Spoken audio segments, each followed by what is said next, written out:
Welcome back to another installment of the Chicken and the Duck podcast featuring the Chicken Brian and the Duck Freddy.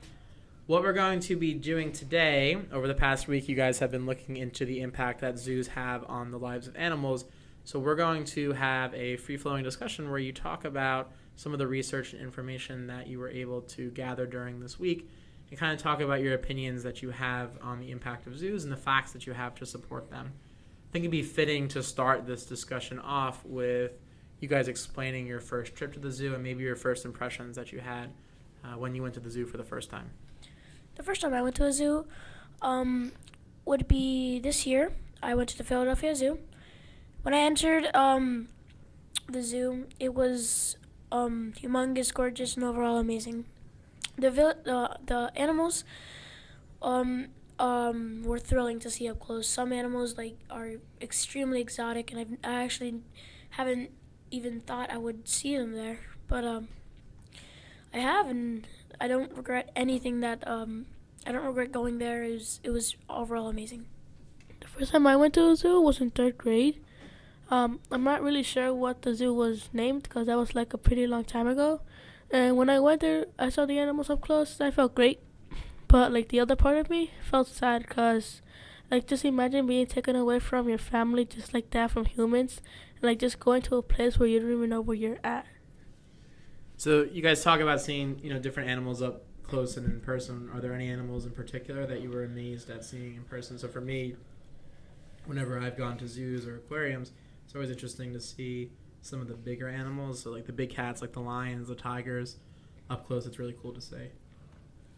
Well, one of the animals that really fascinated me when I was there would be the rhino, because you would see tigers and lions a lot in Google. They're really famous, but I would imagine there would be some tigers and lions over there in the Philadelphia Zoo, but I didn't expect there to be a rhino, and to see a rhino up close, it was huge with those horns, and it was just amazing.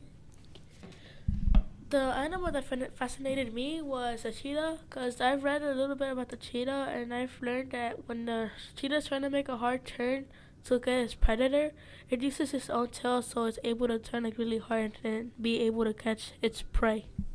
All right. So quickly, let's before we get into specific details, just in a quick response or so. Opinions on zoos. You think that they're harmful? You think that they're good for the animals? Do you think that they're somewhere in the middle? What are your thoughts on zoos? Are they more harmful than good? Well, I think zoos are much more harmful than good. I also agree with Freddy because I've learned that they're harmful because animals in the zoo have died way faster than they do in the wild. All right, so let's talk about some of those negative things. So you guys have done the research, obviously. You have some specific examples that I'm sure you want to talk about. So what are some of the negative things that are happening in zoos? And we'll talk about the positives later. But what are some of the negative things that are happening? Well, I believe some of the negative things that are happening in zoos are that when zoos are capturing these animals, they put them in these confined areas. And these animals are not used to being in a small area. They're used to be in the open areas. Do you have any examples of specific animals that you're thinking about? Well, one of the animals I'm thinking about is elephants. They're travel in groups, and they're supposed to stay sane by walking a long distance. And when they're in zoos, what does that cause for them, or what does that prevent? Well, when the elephants are in zoos, it causes them to develop foot problems, also weight problems. How come that? So why is that happening? Because the elephants, they're not getting enough, they're not losing enough weight by walking a lot, because when they get bored, they start to sway, and they're not as active as they would be in the wild. Because they have less space is what you're saying. Exactly. Okay. All right, and Brian, what do you think in terms of some of the negative things that are happening in the zoos? So one of the negative things that I'm thinking about is that the bears and zoos have 18,000 times less space than they do in the wild. So the space is a big issue to the two of you. Okay. another issue that's happening in zoos is the food that they are given. For example, the lions are supposed to be eating like meat that they normally find in the wild, but they mostly are given beef, and and then they end up dying because they don't get like the right type of meat that they're supposed to get. Interesting. Okay. So it looks like you guys are more in that animals and zoos shouldn't be there, that zoos are more harmful than good. Did you guys come across any positive things that zoos are doing to help animals? Well, I came across some positives because some zoos are there to help endangered animals, because some zoos that are holding some endangered species, and this one zoo is holding one species of turtle, and there's only one left. And these zoos are really helpful to the ecosystem. So they're helping with conservation and making sure that certain species of animals aren't going extinct? Yes. In addition, what has Freddy said is that they're also trying to make where the animals are being put at, trying to make them look as realistic as they can, so the animals don't think they're actually taken away. So we've discussed that zoos, in your opinions, are more harmful than good. So if that's the case, do you think that zoos should be eliminated? Should they be changed? What should we do with zoos?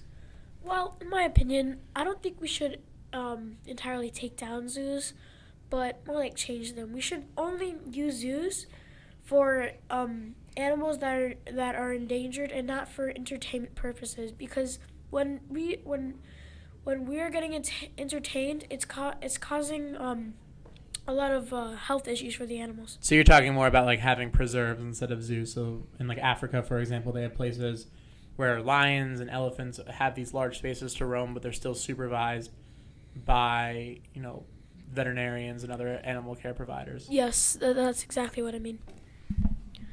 I think we should get rid of the zoos that are only for entertainment, and the other zoos that are like doing great, like job on the animals, and like don't like make the animals die fast, and like give them the right type of food.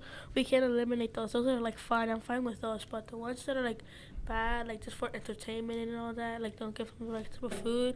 I decided that you guys should like get rid of that kind. All right, so it has to be like a case-by-case basis, you're Yeah. saying. Okay, interesting. Well, that concludes our Duck and the Chicken podcast episode for this week. Please make sure to subscribe, download, and give us a 5-star review on iTunes or wherever you get your podcast from. Next week, it's the one you've all been waiting for. We'll be talking about how Fortnite came so quickly, basically overnight. So thank you for listening. Subscribe, 5-star review. See you next week.